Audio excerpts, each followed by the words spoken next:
Nas aldeias.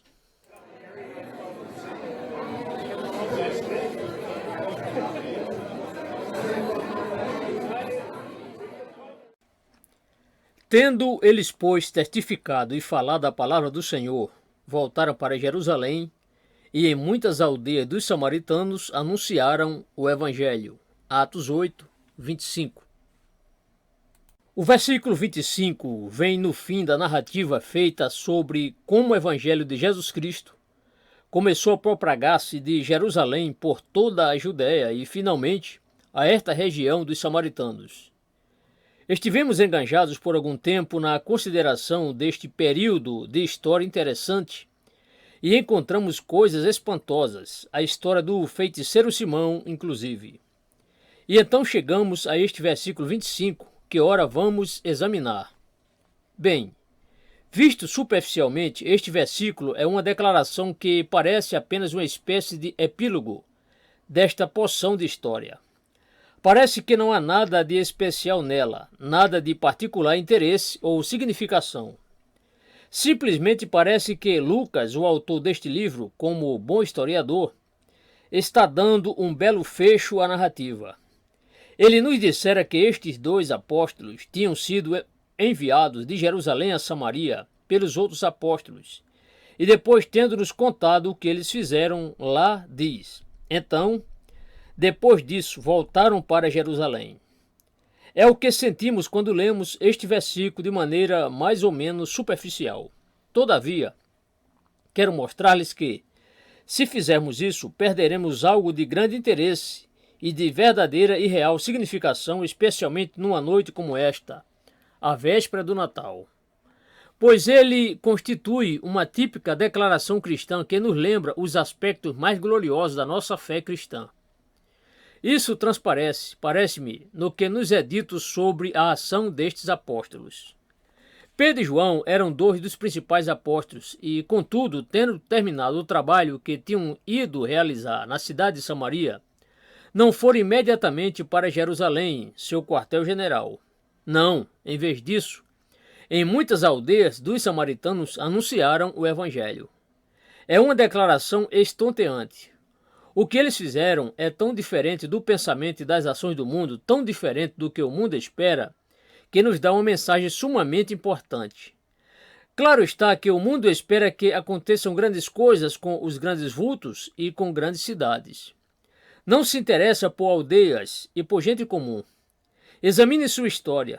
É sempre o registro de grandes personalidades, grandes eventos que sempre têm lugar em grandes cidades. Mas não é o que temos aqui. Na verdade, temos exatamente o oposto. Aí estão estes dois homens, Pedro e João, que, em vez de correrem direto de volta para Jerusalém, pregaram o Evangelho nas aldeias de Samaria. Ora, por que fizeram isso? Ao responder a essa pergunta, quero dirigir a atenção de vocês para duas coisas. Uma é a pregação da mensagem, e a outra, que desejo salientar particularmente, é onde eles pregaram, nas aldeias dos samaritanos. Mas, embora eu queira concentrar-me no segundo ponto, permitam-me acentuar o primeiro também, porque, naturalmente, foi este que moveu Pedro e João a irem às aldeias. O que fizeram foi pregar o Evangelho. Por isso, estes dois homens não ignoraram estas aldeias e não correram de volta a Jerusalém tão depressa quanto possível. Foi por causa do Evangelho, por causa das boas novas.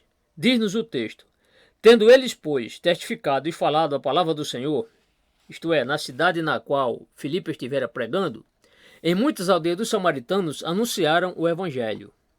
Estes homens eram arautos das boas novas, tinham sofrido verdadeira revolução por crerem neste Evangelho, por sua associação com o Senhor Jesus Cristo, e foram tão tocados por este Evangelho, e este os deixou tão emocionados que queriam que todo mundo o conhecesse. E, naturalmente, esta é a mensagem particular do Natal. A coisa mais estupenda já acontecida foi que Deus visitou e remiu o seu povo. Lucas 1,68. Não causa surpresa que o efeito deste evangelho sempre foi o de levar as pessoas a cantar. Os anjos cantaram: glória a Deus nas alturas, paz na terra, boa vontade para com os homens. Lucas 2,14. É um evangelho que enche as pessoas de alegria e de gratidão e imediatamente cria dentro delas este desejo de falar a todo mundo sobre ele. Foi o real caráter e natureza da mensagem que concitou estes dois apóstolos a fazerem precisamente o que fizeram. Bem, se a ideia que vocês têm do Evangelho não é a de que ele constitui alegres novas, significa que sua ideia é errônea. Que é o cristianismo, este Evangelho que Pedro e João pregaram, é boa notícia. Se vocês adotam esta ideia moderna que está sendo tão divulgada, essa teoria de que o Natal diz respeito a relações humanas, vocês não terão nenhum Evangelho. O Natal não é mera mensagem de que devemos procurar ser amigáveis e ajudar uns aos outros, amar uns aos outros e buscar amor. Se fosse, todos nós deveríamos sentir-nos na mais completa e total desesperança. Mas, graças a Deus, não é isso. Absolutamente não. É uma mensagem que Deus fez algo, que Deus interferiu, boas novas. Este evangelho que os apóstolos pregavam era tão maravilhoso e estupendo para eles, que eles não podiam conter-se, não podiam refrear-se, tinham que falar. Mas agora eu quero concentrar-me neste segundo ponto. Em muitas aldeias dos samaritanos anunciaram o evangelho. É de admirar que eles tenham pregado nas aldeias. O mundo, repito, pode entender a ideia deles a cidade, mas não as aldeias, e todavia isso é bastante característico da nossa mensagem e fé cristã. É o exato oposto de tudo o que o mundo sabe, de tudo o que o mundo espera. Frequentemente se ouve dizer hoje em dia que os homens e as mulheres modernos não podem crer nisto e naquilo, e que por isso devemos pregar um evangelho que eles entendam. Mas se eles pudessem entender o evangelho, não seria mais o evangelho. O evangelho é de Deus e não do homem. Permitam-me então que eu exponha simplesmente este grande princípio que nos é apresentado aqui tão límpida e claramente. Esta espantosa inversão de tudo aquilo que as pessoas geralmente pensam e esperam. Observem isso por um momento, vendo-o em nosso bendito Senhor. Ei-lo aqui, o libertador, o salvador do mundo. Como vocês pensam que ele virá? Como o mundo pensou que ele viria? Como o mundo ainda pensa nestas coisas? Bem, não devo fazê-los desperdiçar tempo com isso. Se vocês fizessem essa pergunta ao mundo, sem nenhuma dúvida, ele diria que haveria um espetáculo maravilhoso, que o céu se rasgaria e de repente ele apareceria. Seria um grande fenômeno de estonteante imensidão. Mas claro está que vocês sabem que ele não veio dessa maneira. Ele veio sem ser notado, de maneira inesperada, porque não havia lugar para eles na estalagem. Ele não nasceu em Jerusalém, a capital do país, mas numa localidade pequena, na pequena cidade de Belém. Tudo relativo a ele é sempre o inverso do que o mundo espera, com suas grandes ideias. E ele veio como um bebê dependente de ajuda. Não apareceu de repente como um homem plenamente desenvolvido em meio a um grande fenômeno irrompendo repentinamente no mundo. Não, não. À primeira vista parecia apenas outro nascimento de outro bebê. Necessitava de ajuda como qualquer outro bebê e o puseram numa manjedoura. Além disso, e este fato é chocante, ele nasceu na pobreza. Os registros mostram isso. Não nasceu como filho de um rei nem de algum grande ou rico potentado. Maria e José eram tão pobres que não puderam fornecer para sacrifício um cordeiro, mas tinham para levar um par de rolas quando foram apresentá-lo no templo. E mais, não nasceu num palácio, mas numa estrebaria. Acaso você não vê então que a ideia de que o evangelho deve ser aceitável para o homem moderno é uma final negação do evangelho? Muitos dizem, mas o homem moderno não pode aceitar isso. Claro que não. Nunca pôde. O evangelho é deliberadamente o oposto de tudo o que os homens e as mulheres esperam. Há um hino galês que expressa perfeitamente esta verdade. Não vou recitá-lo aqui porque vocês não o entenderiam, mas ele declara que quando Cristo veio ao mundo, Não foi visto entre os grandes, os nobres, nem entre pessoas maravilhosas e extraordinárias, mas numa estrebaria, e deixou este mundo entre dois ladrões. O Evangelho é isso. Observe depois como ele cresceu, como passava o tempo. Que foi ele? Trabalhou como carpinteiro, trabalhava com as mãos. Não recebeu a educação de fariseu, e isso era algo horrível para os judeus. Homem nenhum tinha qualquer possibilidade de ensinar, ou de prestar ajuda, ou de ser um redentor, se não fosse um fariseu adrede preparado. Por isso o observavam e diziam: como sabe este letras, não as tendo aprendido? João 7, verso 15. Mas estes são os fatos. Ele foi um carpinteiro, um artesão, até a idade de 30 anos. Que coisa espantosa! Que coisa estupenda! E quando deu início ao seu ministério público, quando assumiu a incumbência de ser o salvador do mundo, ele o fez de um modo que o mundo considera pouco menos que ridículo. Não fundou uma escola de filosofia onde se poderia lidar com grandes questões, examinar conceitos e seus contrastes e citar autoridades. Absolutamente nada desse tipo. Ele não foi um grande filósofo, tampouco foi um grande soldado. Não mobilizou um grande exército para derrotar o Império Romano, que pouco tempo antes tinha vencido e dominado o seu país, a Palestina. Nem foi para Jerusalém para tentar fazer-se rei. Muitos o concitavam a fazer todas essas coisas, mas ele não quis fazer nenhuma delas. Que foi ele? Ele foi tão somente um pregador, um simples e humilde pregador que falava sobre as coisas de Deus. E o mundo não pôde entender isso. Seus próprios irmãos não o entenderam. E até os seus seguidores, por vezes, não o entenderam. Mas foi assim que ele veio, e assim continuou. Vocês conhecem bem os fatos. Estou apenas tentando expô-los a vocês deste ângulo, para que vejam a maravilha e o encanto disso tudo. E, prosseguindo, chegamos ao ponto em que, finalmente, ele foi preso. Não resistiu, nem brigou, nem usou espadas. Foi preso em aparente fraqueza, foi crucificado no madeiro e morreu num tempo excepcionalmente curto.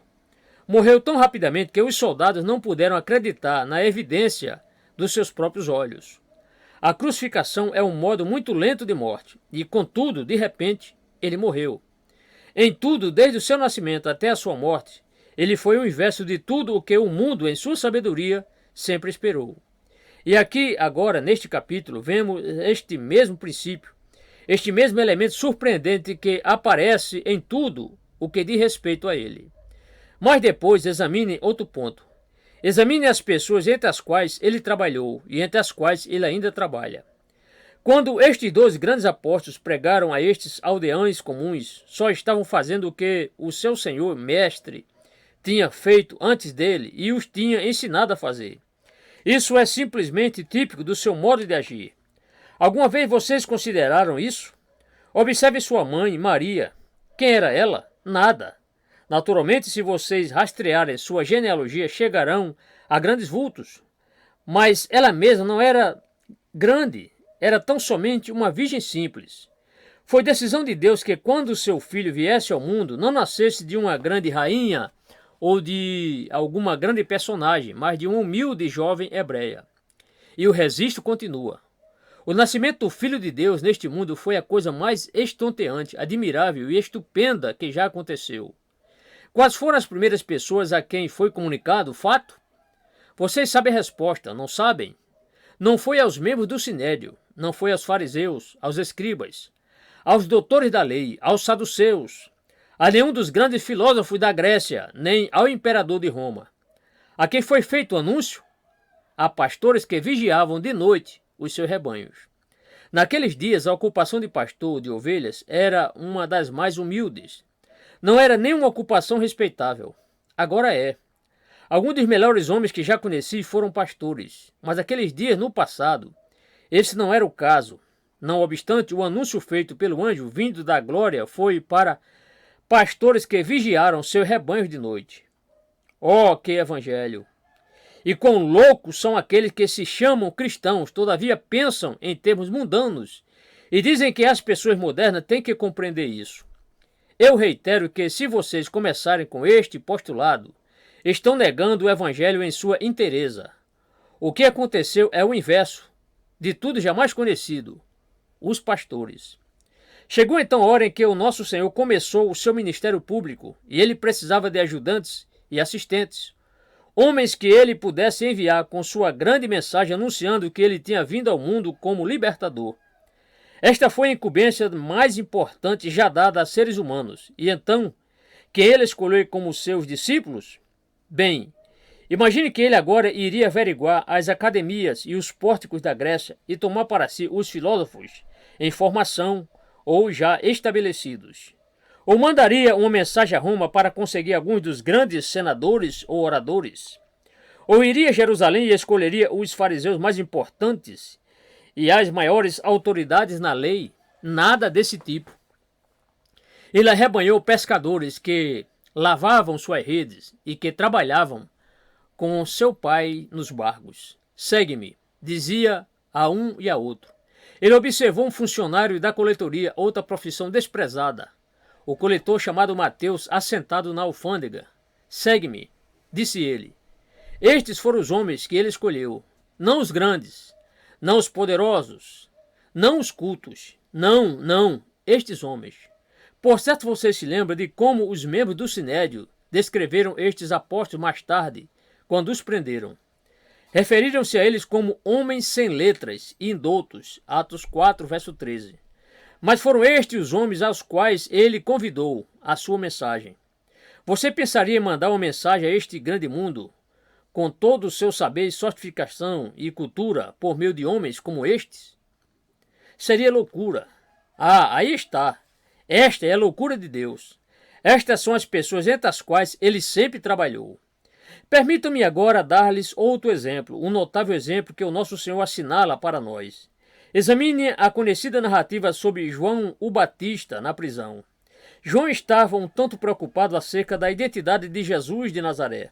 No início, João tinha olhado para ele e tinha dito aos seus seguidores: Eis o Cordeiro de Deus, que tira o pecado do mundo. João 1:29. Mas agora ele estava na prisão. E estar na prisão naquela época era terrível. Sem dúvida, João estava passando mal e estava em dificuldade. Então enviou 2 mensageiros a Cristo com a pergunta: És tu aquele que havia de vir? Ou esperamos outro? Lembram-se da resposta? E Jesus respondendo disse-lhes: Idem, e anunciai a João as coisas que ouvis e vede. Os cegos veem, e os coxos andam. Os leprosos são limpos, e os surdos ouvem. Os mortos são ressuscitados. E o clímax, e aos pobres é anunciado o Evangelho. Mateus 11, versos 3 a 5. Acaso essas últimas palavras alguma vez impressionaram vocês? Esta é uma das mais espantosas e o nosso Senhor a destacou.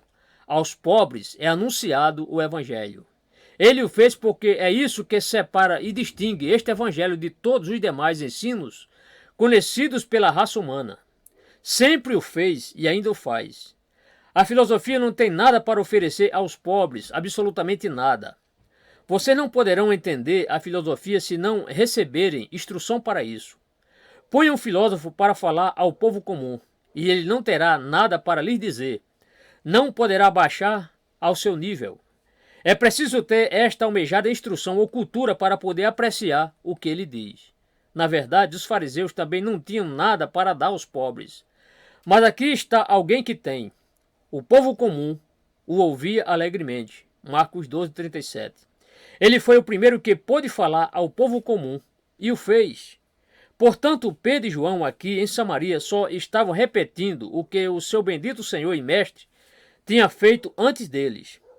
Deixar de lado as aldeias? Certamente que não. Eram estas as pessoas entre as quais o nosso Senhor trabalhava.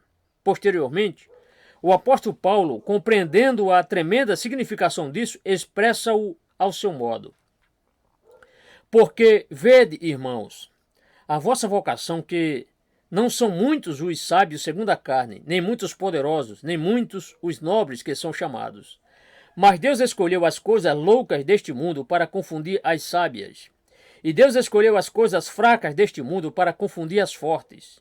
E Deus escolheu as coisas vis deste mundo e as desprezíveis, e as que não são, para aniquilar as que são, para que nenhuma carne se glorie perante ele. 1 Coríntios 1, versos 26 a 29. Que é a inversão de tudo quanto o mundo sempre pensou. Onde estão os grandes vultos? Onde estão os grandes mestres? Onde estão aqueles que realmente entendem a vida e que podem ensinar-nos? Nas universidades, Oxford, Cambridge, Londres. Oh, a sofisticação, o doutor saber, e estes são os tais. Mas aqui temos exatamente o oposto. Jesus Cristo confiou sua mensagem a pescadores. Ele passava o tempo pregando aos pobres. E lembremos-nos disto agora. Meus diletos amigos, o Evangelho, e somente o Evangelho, é que sempre deu alguma esperança aos pobres. Estamos numa época que não somente vive sem Deus, mas que também ignora a história. Os pobres, as chamadas classes trabalhadoras deste país, talvez não sejam mais os pobres, mas em geral são considerados como tais.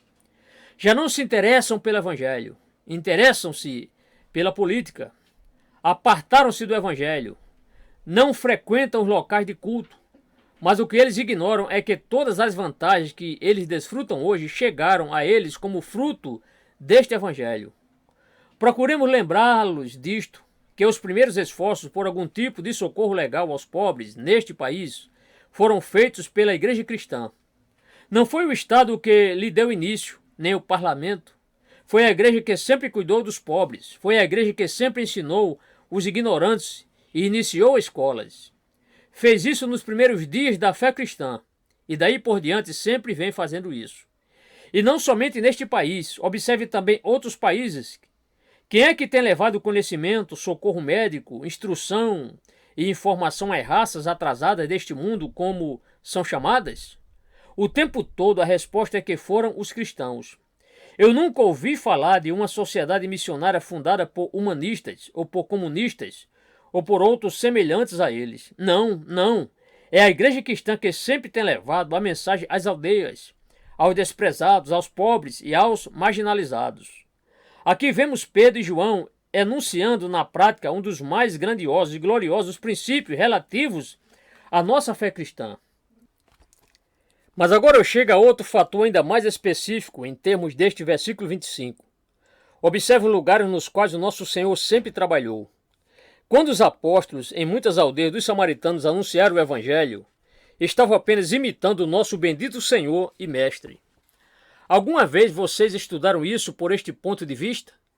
Já consideraram onde ele passava o tempo, os lugares associados a ele? O capítulo 2 do Evangelho de Mateus expõe este ponto de maneira particularmente clara. Onde ele foi criado?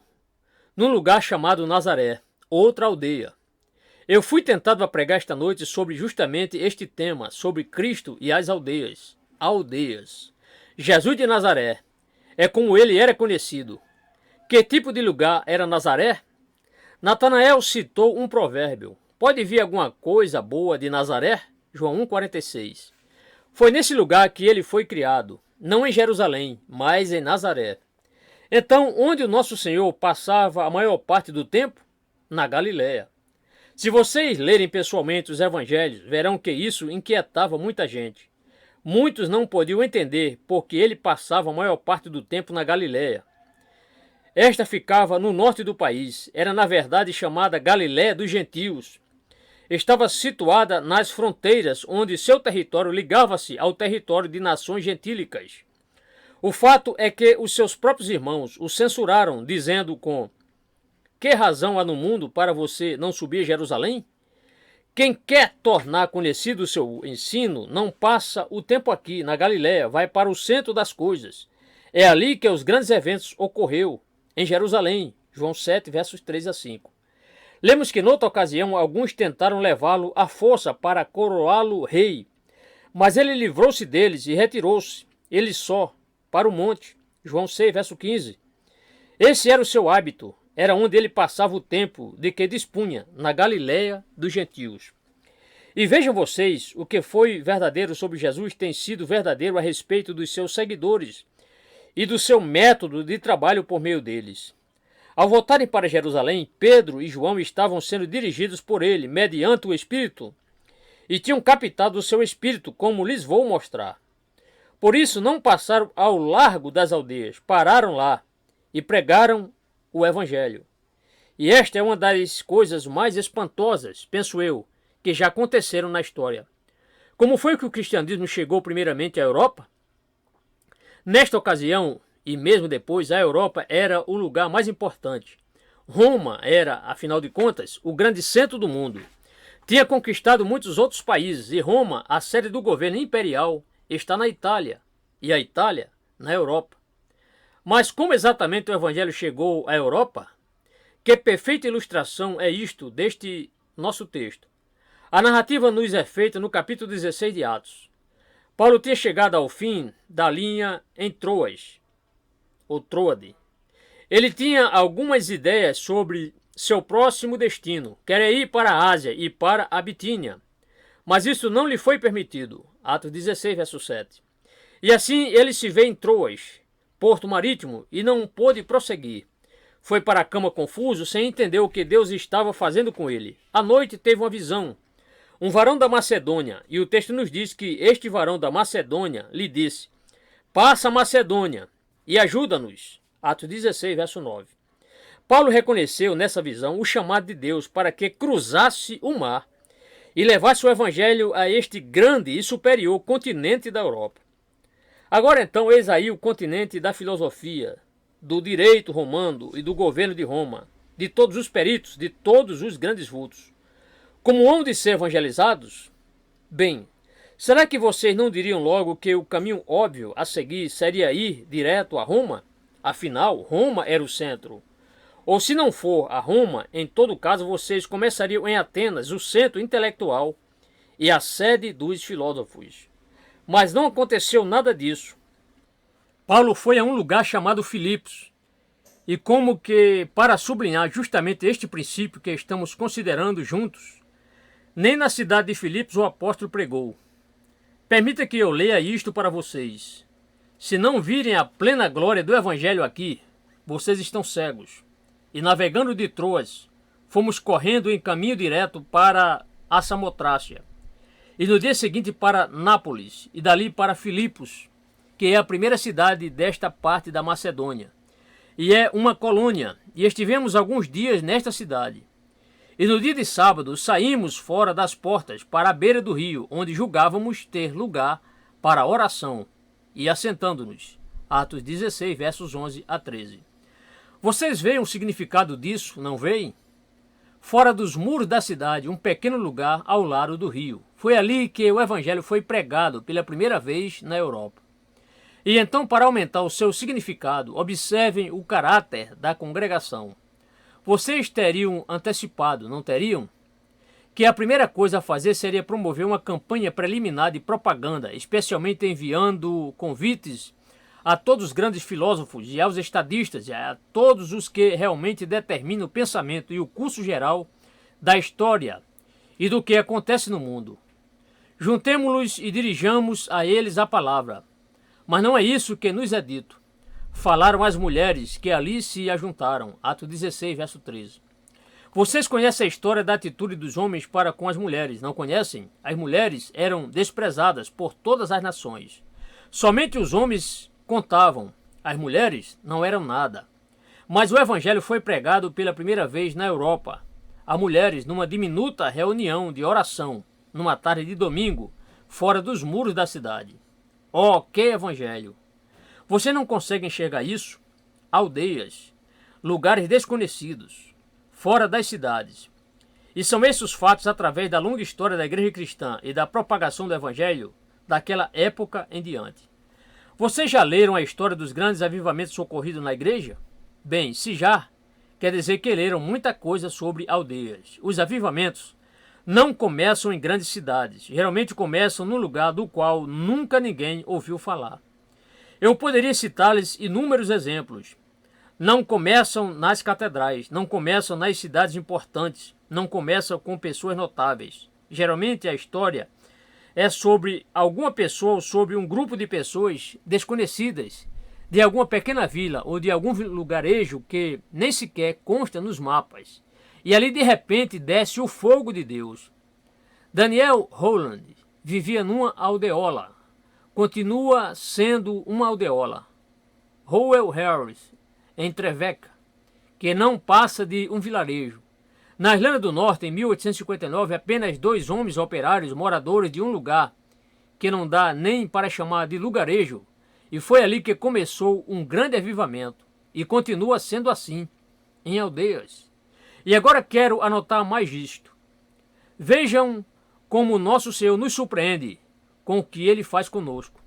Naturalmente, o mundo pensa no Evangelho como algo que nos vai ensinar. Pensam em Jesus Cristo como um mestre que veio para dizer-nos que devemos amar uns aos outros e ser amáveis e gentis uns aos outros, que veio para apresentar fraternidade e amizade. E assim nos dirigimos aos sindicatos e aos empregadores e dizemos-lhes que procurem entender o ensino de Jesus e pô-lo em prática, e que procurem captar o espírito do Natal. Graças a Deus não ouvimos muito desse tipo de absurdo nestes dias, mas antes se ouvia muito. Há menos conversa sobre isso hoje em dia, porque agora até o mundo está começando a ver que total lixo e absurdo é isso. Não tem ligação nenhuma com o cristianismo. O nosso Senhor não veio para ensinar ou instruir, não veio para dar-nos exemplo, não veio para que captássemos seu espírito. Não, não. Porque veio? Que veio fazer?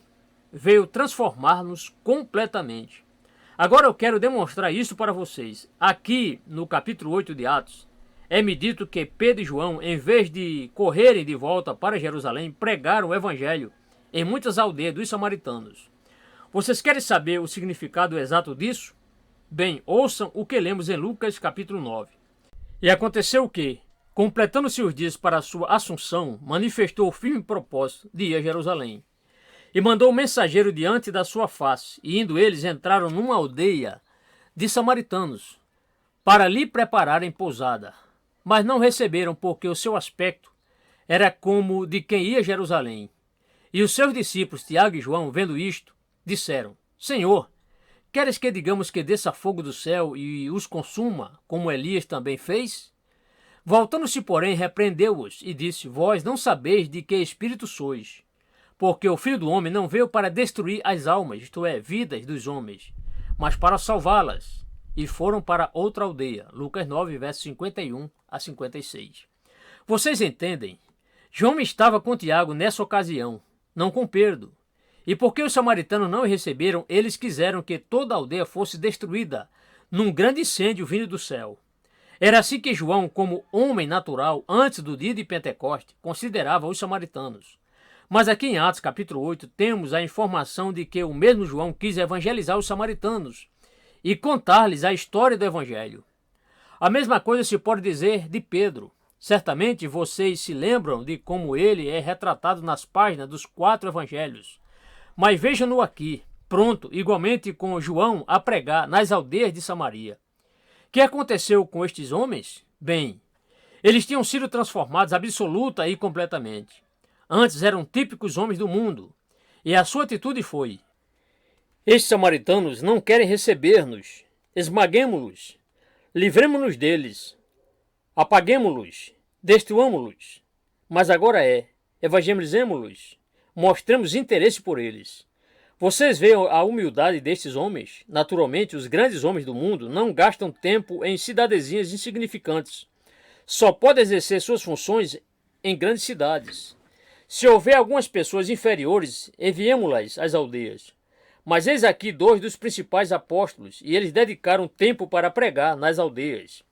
Isso porque tinham sido transformados grandemente, porque se haviam tornado semelhantes ao seu mestre e agora eram caracterizados pela humildade. É-nos dito: o povo comum ouvia alegremente, e a estes apóstolos o povo ouvia alegremente. E vejamos ainda que estes apóstolos passaram a ter uma concepção inteiramente nova da vinda do nosso Senhor. Antes achavam que ele era um mestre, um possível libertador nacional, e por isso pediram: livra-te dos samaritanos. Mas agora eles demonstram que entenderam as palavras ditas naquela ocasião.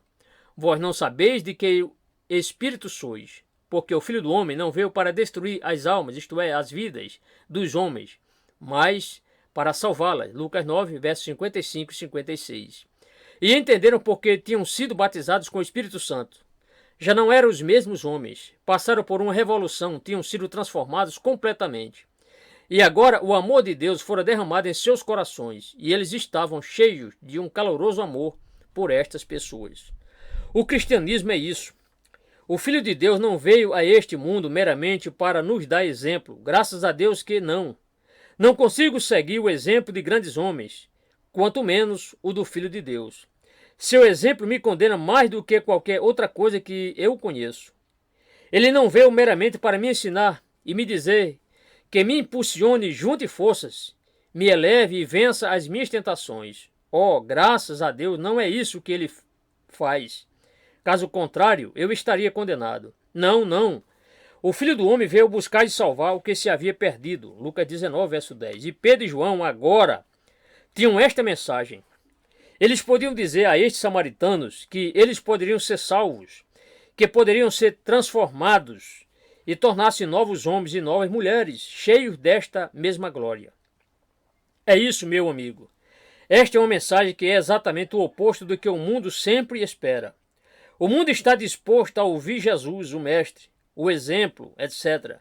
Mas não entende a cruz, não gosta dela. Diz o mundo que a coisa mais vergonhosa que já aconteceu é a cruz do Calvário. Não, não, diz esta mensagem, a glória da cruz. Nós cantamos, quando contemplo a estupenda cruz. Por quê? Bem, porque é ali que o nosso Senhor nos salva, morrendo por nossos pecados, cumprindo a pena por nós e fazendo-nos livres. Deus estava em Cristo reconciliando consigo o mundo, 2 Coríntios 5,19. Vocês veem, pois, que em todos os aspectos imagináveis, este evangelho é exatamente o oposto do que os homens do mundo esperam. Aldeias, gente comum, ignorantes, sim. E agora permita que eu conclua fazendo algumas perguntas. Por que o evangelho é assim?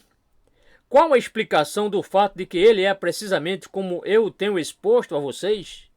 Por que este evangelho é, em todos os aspectos, o inverso da sabedoria humana? A resposta é muito simples. A primeira e realmente a resposta compreensiva, abrangente, consiste em mostrar que todo ele é de Deus. E Deus é eternamente diferente de nós. Essa é a nossa única esperança. Por meio de Isaías, Deus disse, porque os meus pensamentos não são os vossos pensamentos, nem os vossos caminhos os meus caminhos, diz o Senhor. Porque assim como os céus são mais altos do que a terra, assim são os meus caminhos mais altos do que os vossos caminhos, e os meus pensamentos mais altos do que os vossos pensamentos. Isaías 55, versos 8 e 9. Você continua sendo bastante tolo para tentar entender este evangelho? Acaso você diz, uma vez que eu sou um cientista do século XX, não posso continuar acreditando no miraculoso e no sobrenatural? Pobre cego tolo. Este evangelho é todo ele de Deus e é exatamente o oposto do que você ou qualquer outra pessoa já pensou. É assim porque Deus é assim. E, naturalmente, pode-se elaborar a resposta nestes termos. É proposta de Deus humilhar o nosso orgulho. Esse é o nosso maior problema. Orgulho do intelecto, orgulho do entendimento. Nada me espanta mais do que ouvir ministros do Evangelho quando estes presumem ser o estar dizendo. Naturalmente, hoje as pessoas não podem acatar isto como se fossem as pessoas de hoje que decidissem o que é certo. As pessoas hoje? As pessoas por natureza nunca aceitaram este evangelho. O Filho de Deus foi rejeitado quando veio a este mundo, porque elas não puderam entendê-lo. E a ideia de que o homem natural pode entendê-lo com sua cultura e com seu conhecimento é, repito, uma completa negação de todo o evangelho. O evangelho é como é a fim de humilhar-nos, para aniquilar as coisas que são, para que nenhuma carne se glorie perante ele. 1 Coríntios 1, versos 28 e 29. Visto que o evangelho vem desta maneira particular, ele lhe diz que você é um pecador desamparado, sem esperança e condenado, que você está completamente perdido, que você não pode fazer coisa alguma por sua salvação. Não fale sobre as suas boas obras, elas são um trapo da imundícia aos olhos de Deus. Isaías 64, verso 6. Não fale do seu conhecimento e da sua cultura, levadas a Deus, não passam de ignorância. Você não tem nada com que contribuir, absolutamente nada para dar. Você só pode tornar-se cristão de uma maneira, a saber, como um mendigo, como uma pessoa pobre, como um aldeão, se lhe parece bem, como alguém que não sabe coisa alguma, como um destes caipiras que nunca estiveram em Londres e que não conhecem a vida de Londres. Essa é a condição. Se não vos converterdes e não vos fizerdes como meninos, de modo algum entrareis no reino de Deus. Mateus 18, verso 3. Há somente um meio de entrar neste reino, e esse é que você diga confiantemente: em minhas mãos eu nada trago, a tua cruz eu só me agarro. Desnudo vestes busco de ti, desamparado tua graça busco, imundo para tua fonte vou. Ó, lava-me, Salvador, ou morro. Augusto Toplady. Por isso o Evangelho é como é. Em todos os pontos, o Evangelho ridiculariza toda a nossa inteligência, todo o nosso saber, todas as nossas moralidades, mostra que isso tudo é completamente inútil. Faz tudo isso ruir por terra. O Evangelho não presume nada em nós, exceto a nossa necessidade. E então, naturalmente, o fato de que os apóstolos pregaram nas aldeias dos samaritanos diz-nos que, aos olhos de Deus, o que importa é a alma. Deus não está interessado em sua riqueza ou pobreza. Ele não está interessado em seu grande cérebro ou em sua falta de inteligência. Ele não está interessado em sua cultura e em sua sofisticação ou em sua ignorância. Deus vê a alma, e o aldeão tem alma como o citadino. É a alma que importa, não as coisas às quais o mundo atribui tanta significação. É este bendito Filho de Deus que diz: que aproveitaria o homem ganhar todo o mundo e perder a sua alma? Marcos 8, verso 36. Ele estava tão interessado nos aldeães como nos moradores das cidades, porque todos eles são almas. Por isso Pedro e João não correram de volta a Jerusalém, mas pregaram o evangelho nas aldeias dos samaritanos. Finalmente, e bendito seja o nome de Deus por isto, o evangelho vem desta maneira para mostrar que há esperança para todos nós, esperança igual para todos nós. Vocês já ouviram estes homens inteligentes que procuram reduzir este glorioso evangelho à medida do entendimento que eles têm desta era sofisticada? Vocês conseguem entendê-los? Eles leram a literatura russa. O importante é isso. Poder citar a literatura russa. Mas vocês conseguem acompanhá-los? Recebe alguma mensagem deles? Eles lhes oferecem alguma esperança? Ouça os grandes filósofos pela televisão. Eles o ajudam? São muito inteligentes, não são? Eles discutem estas expressões maravilhosas? Vocês ficam algo mais sábios? É evidente que não. Graças a Deus por um evangelho que apresenta uma esperança para qualquer de nós, para todos nós, uma esperança igual para todos nós. O maior filósofo que o mundo conheceu é, diante de Deus, tão dependente como a menor criança e como a pessoa mais ignorante. Ele não leva vantagem nenhuma. Na verdade, o que o apóstolo parece sugerir no fim de 1 Coríntios capítulo 1 é que o filósofo está em desvantagem precisamente devido ao seu orgulho intelectual, por orgulhar-se do seu entendimento e da sua sofisticação. Visto que o evangelho é totalmente de Deus, há esperança para todos. Você não é salvo por seu entendimento, você é salvo simplesmente por crer no Senhor Jesus Cristo. Essa é a mensagem. Crê no Senhor Jesus Cristo e serás salvo. Atos 16, 31.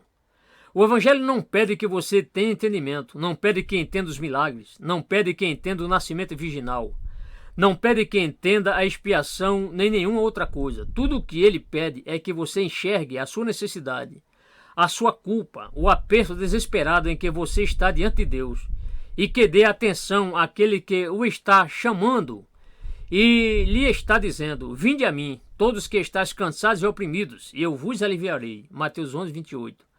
Olhai para mim e sereis salvos, vós todos os termos da terra. Isaías 45, 22. É tão somente isso, é crer que Jesus de Nazaré é o Filho de Deus, que ele veio para morrer pelos seus pecados, reconciliá-lo com Deus e dar-lhe nova vida e uma eterna esperança de glória. Graças a Deus, este é um evangelho que pode ser pregado nas aldeias, como também em qualquer outra parte. É um evangelho que oferece esperança à pessoa mais ignorante do universo. Esta noite, ao pecador mais entenebrecido e mais vil, ao ofensor mais desesperado, a tal pessoa o evangelho dá exatamente a mesma esperança que dá às pessoas mais altamente morais, mais respeitáveis e mais religiosas do mundo. Ele é o poder de Deus para todo aquele que crê, primeiro do judeu e também do grego, Romanos 1, 16. É um evangelho para todo aquele que crê, porque Deus amou o mundo de tal maneira que deu seu Filho unigênito para que todo aquele que nele crê não pereça, mas tenha vida eterna. João 3,16. Graças a Deus pelo Salvador do aldeão. Graças a Deus por um evangelho que pode ser pregado nas aldeias desta vida e que pode dar uma esperança eterna a todo aquele que nele crê. Você crê em Jesus Cristo? Você é um destes aldeães? Ou você veio para este culto na plena atitude da sua sofisticação moderna? Você se fez criança e atribui a ele, e somente a ele, todo louvor e honra e glória? Você diz com o apóstolo Paulo: longe de mim esteja gloriar-me, a não ser na cruz de nosso Senhor Jesus Cristo? Galatas 6, verso 14.